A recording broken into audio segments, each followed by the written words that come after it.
All right.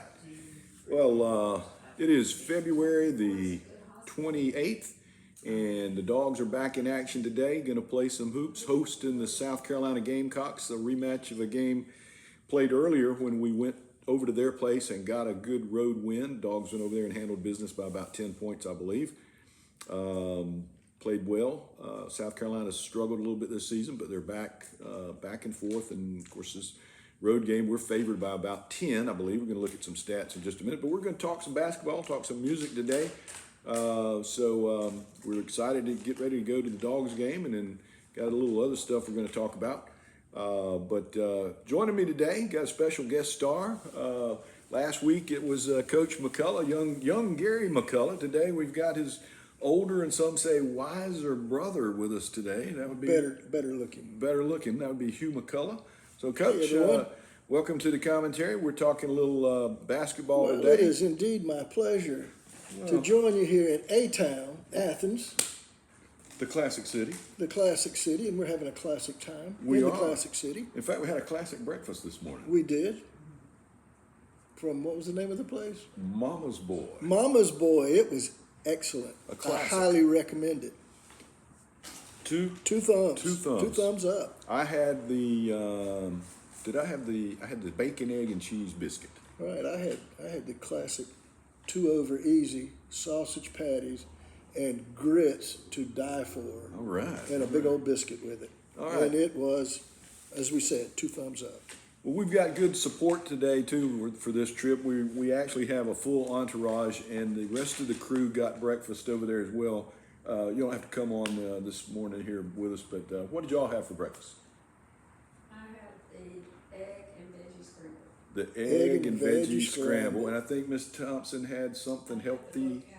The low-cal Now, breakfast. the egg and veggie scramble is not to be confused with the Soul Train scramble. Oh. Good point. Not the same thing. Not the same thing, for those of you who remember how to play. All right, well, turning our attention to the ball game today. We should. Tip-off is at 3:30. Give you a little bit of heads up of where we are. You know, of course, we were on a 6-game close to the season where the Dogs were sitting at 17 wins and needed to win really 3 of the last 6 games to solidify our position in the March Madness tournament. We had actually slipped from a possible 8 or 9 seed all the way to on the bubble as an 11 seed, and didn't look good. And it's hard to believe we're on the verge of March Madness. We are on the verge. So coming into that 6-game stretch, the Dogs surprised a lot of people, not me, but surprised a lot of fans who, you know, like to mash the panic button. We went up to Kentucky and beat the Kentucky Wildcats in Rupp Arena, and that was the only the 5th time in the history of Georgia basketball that we won on the road at Kentucky. A monumental game. Historic indeed. It was huge. A monumental game of historic proportions. Yes, it was. Some might say huge. Indeed, they would. So, and then we followed that up by another win. Texas avenged a previous loss where we lost at Texas. They came to Stegman and we got them good. Then we went up to Vanderbilt and played them hard after digging a huge hole in the first half. Got behind by 20. Got it down to within striking distance. I think we either tied it or got it to a 2-point deficit in the second half before they we had a few turnovers and the missed free throws, and anyway, they ended up beating us by 8. Succumbed to the Commodores. But in the big picture of that 6-game stretch that we had, we're 2-3 in that 6-game stretch. And today we host South Carolina, who we beat at their place. So if we could pull this off, that would give us 20 wins on the season. Be only the 3rd time in Georgia history that we've had 3 seasons of 20 wins back to back to back. And I think it's been probably 17, 18 years since we've done that. I'm going to defer to your historical knowledge of that. Well, it would be another historic game, and that would leave us really with 2 games to go. One against Alabama, who's playing hot. I think we host them here, and then we close out at Mississippi State in Starkville. So the chance of getting the 20 wins plus before we go into the SEC tournament is actually right there, you know, within grasp. You got to like your odds. You got to like your odds, but you want to take care of business today. So let's look at what that looks like. One day at a time. And that's right. So let's look at today and see what it tells us. Odd Shark, that computer model tells us that the spread has the dog significantly favored. Some say I've seen 10, and now this is saying 12.5. Odd Shark says the dogs win 82-74.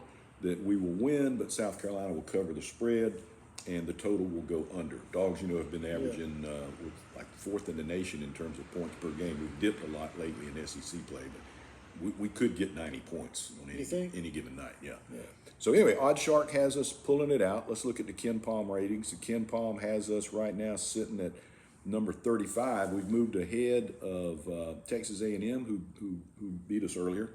And we're actually ahead of Clemson, who's dropped down to number 41, and they got us in overtime down at Charleston, which was supposed to be a neutral court, but I think if you play in Clemson, in Charleston, I'm not sure that's really a neutral court. Didn't feel like it at the time.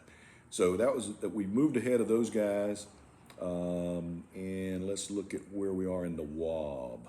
You remember what the WAB stands for? The new rankings called the WAB. No, and I'm not even going to that could go formulate a guess. That could go downhill in a hurry. That could go horribly wrong.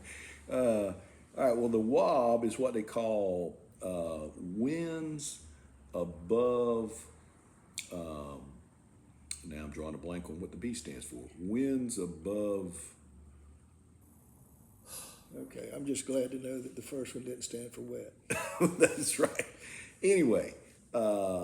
That's a key determiner. Wins above bubble. That's it. Wins above bubble. So that's teams you beat that are above the bubble line for the tournament in bracketology. Okay. So now it makes sense. All right. To some people. To some people. So where are we in the wins above bubble? We're at number 37. Right behind us is Clemson. Behind us, two spaces back, is Texas A&M. Behind that is Auburn. And then behind that is Texas. So we've moved up and kind of solidified our position in this wins above bubble, which is key to where you're going to be seated, which brings us to the latest bracketology and field of 68. And what does it show you? Well, it's showing me that they actually have us now pegged based on this quick start and good start to the last 6 games. We've gone from being on the bubble and maybe not getting in, or first 4 out, first 4 in. We're now looked as a projected 9 seed in the East Regional, and we would be playing UCF, that's University of Central Florida. They actually have a pretty good basketball program. Lately, they've had a pretty good football program. The only bad thing about being in an 8 or 9 seed is if you win that game, you get to play the winner of the number 1 versus number 16. Right. And that happens to be, in this one, projected to be Duke. That's not a good matchup. Not a good matchup. So no matter how you look at it, what could improve our prospects if we to get to the second round successfully and have a better matchup? I think it would mean getting in, closing out these last, 3 games, winning 2 out of 3 might do it. 3 out of 3 would do it, and then have a good performance in the SEC tournament, and maybe get to a 7 seed. Because let's look at what happens if you can get to a 7 seed. What happens if you get to a 7th seed? If you get to a 7th seed, let's just take the bracket that we were in. If that gets you playing number 2? Yeah, eventually. But you would start off playing a 10. So in this case, that's what I meant. If you win, and then the next. Yeah, you're going to get the winner of the 2 versus the 15. Right. But that could be a much better. And in this case, I'll say it would be. Let's look at it. This is the CBS projections. We would, if we swapped with Iowa, and we would be playing Clemson in the first round, who we lost in overtime in a supposedly neutral site. Yes. And I think we're trending up, and they're not. They're a little bit trending down. And then if we won that one, we would play the winner of Illinois versus Wright State. And I've seen Illinois play, and I think we really, of the 2 seeds out there, I think we match up pretty well. Match up with the Illinois? I think we do. And then that would that keeps you away from the number 1 seed. So if you could get past that, well, now you're not playing anybody higher than a 3 seed, which in this case happens to be Houston, which could be trouble. Houston has really played well. But anyway, the point is you want to get, if you can, to a 7 seed. May not happen. I think in historical perspective, when the Dogs went to the Final Four last time, I think it was 1983, maybe 1984, somewhere in there, we went into a field of 52 teams as a 4 seed. So So there's an advantage to going in as a higher seed. Right. I would think No doubt. no doubt. I would think a 4 back then would be the equivalent of a 6 now, Yeah, maybe. bigger field. Yeah, bigger field. So 7 would get you kind of close to where the Dogs were back in that 1984 run. Do I think this team is as good as the 1984 Final Four team right now? Do you? I do not. I think Coach White would say that. In fact, at his presser, one of the recent pressers, he said, "We're a good team. We're not a real good team, but we're looking to be a real good team."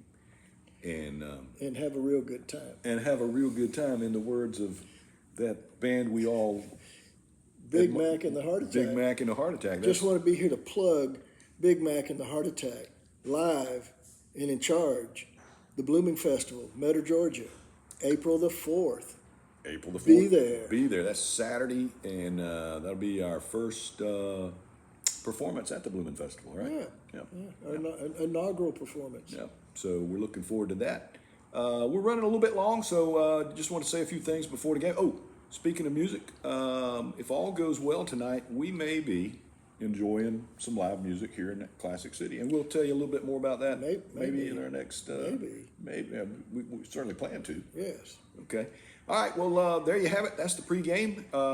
Just want to say thanks for joining us here today, Coach. My pleasure. And I'm not all up to snuff on all of the statistics that you were, but I did want to mention. I'm not sure if you got the memo on this. Yeah. But for the 13th consecutive record-breaking week, it was announced this week that I, in fact, am leading the SEC in mustaches, handlebar division. I'm still on top. In fact, I think you got some recognition as we were walking up Clayton Street earlier today. He did. If I recall, Got a shout out. one of the judges said you're still on top. Yes, he did. Good to know. All right. Well, we're just going to sign out here and say it's been good and It's been real. It's been real. And go Dogs. We hope the Dogs pick up that number 20. And Lord willing, we'll give you a post-game report. Yes, we will. Signing off. Ta-ta. Ta-ta.